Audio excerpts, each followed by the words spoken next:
खाजगी करणार. त्याच्यानंतर उजनी धरणात मला वाटतं 3-4 ठेकेदार झाले, ठेकेदार पळवून लावलं.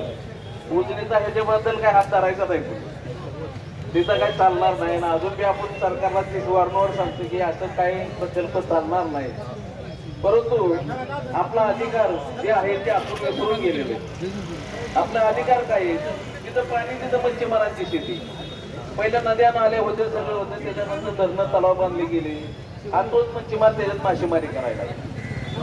मग सरकारने कालांतराने काय केलं? त्यांना अधिकार मिळावा म्हणून संस्था काढल्या, संस्थांच्या मार्फत त्यांना दिलं, त्यांना अधिकार. ज्या मंत्र्यांनी आता हा जे ठेक्याचा गाठ घातलेला आहे, ती मंत्री काँग्रेसमध्ये असताना मच्छीमारांबद्दल एकदम संवेदनशील होती, चांगल्या प्रकारे निर्णय घ्यायचे.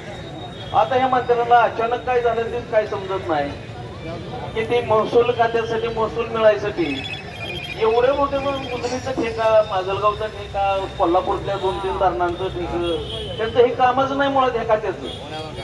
ठेका काढणे किंवा मासेमारीचा हक्क देणं हे मत्स्य व्यवसाय विभागाचं काम आहे. पण यांचा ते अधिकार नाहीत की आपल्याकडं आपला अधिकार काढून घ्यायचं आणि खाजगी ठेकेदार वैयक्तिक एका भांडवलशाहीच्या घाशात घालायची त्यांचं काम नाही. आम्हाला त्या फिशरीज डिपार्टमेंट, मत्स्य व्यवसाय विभागाने एका द्यायचा का फुकाट द्यायचा त्यांचं आमचं आम्ही बघून घेऊ. पण ह्यांना जिथं जिथं मासे, जिथं पाणी आहे तिथं आमची माशाची शेती आहे आणि ती शेती कसायचा अधिकार फक्त आमच्या मच्छीमारांना आहे. त्याच्यावर व्यापार करणारा त्या संबंधित असणाऱ्या व्यापाऱ्यांचा आहे, आडतदारांचा आहे, त्या संबंधित असणाऱ्या मागचे कष्टकऱ्यांचा आहे. या लोकांचा अधिकार आहे. मग त्यांना अधिकार कोणी दिला की माशाचा टेंडर ठेका काढण्यासाठी? त्यांना धरणं बांधलेली आहे, ती धरणं बांधलेली आहे की पाणी लोकांना पाण्यासाठी, पिण्याच्या पाण्यासाठी, शेतीसाठी आणि इंडस्ट्रियल एरियासाठी. त्याच्यातनं महसूल मोठ्या प्रमाणात मिळतो त्यांना. पण त्याच्यातनं जर महसूल मिळतो मग मत्स्य व्यवसाय महसुली खातच नाही मुळात. त्याची निर्मिती झाली आर्थिक, सामाजिक आणि शैक्षणिक उन्नती होण्यासाठी. मच्छीमारांच्या 2 पैसे रोजगार मिळला पाहिजे, त्यांची मुलं बाळ शिकली पाहिजे, चांगले सर्व्हिस लागले पाहिजे, चांगल्या पद्धतीने राहणीमान सुधारलं पाहिजे, हा येतोय त्यांचा.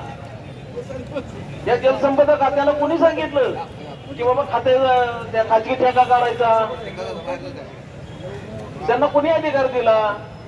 त्यांना जर हे खाजगी ठेका काढायचा होता तर त्यांना त्यांना जर धरणं सांभाळणं होत नाही, त्यांच्याकडे व्यवस्थापन कमी आहे, प्रमाणे त्यांच्याकडे अधिकारी वर्ग कमी, तर त्यांना ते हँडओव्हर करून टाकावा, हस्तांतर करून टाकावा मत्स्य विभागाला. मत्स्य विभागाला द्यावं ना, त्यांना देऊ त्याचा हस्तांतर, त्याचा अधिकार मत्स्य विभागाला दिलं पाहिजे. मत्स्य विभाग ठरवलं ना 5 पद्धत करायची का ठेका काढायचा, आणि आम्ही ठरवू मत्स्य विभागाकडनं कसा घ्यायचा, 5 पद्धतीने घ्यायचा का खाजगी ठेकेदारी पद्धतीने घ्यायचा, आम्ही ते बघून घेतलं असतं ना. ह्याच्यात काही अधिकाऱ्यांनी जाणीवपूर्वक मच्छीमारांचं जीवनमान उद्ध्वस्त करण्यासाठी या उजनी धरणाचा 243 कोटींचा आराखडा काढलेला आहे आणि 243 कोटीचं उत्पादन दाखवलंय. सरासरी तिथपर्यंत त्या ठेकेदारांनी ठेका घेतला पाहिजे असं त्यांचं म्हणणं. ते अजून पाण्यात काय त्यांना माहितीच नाही.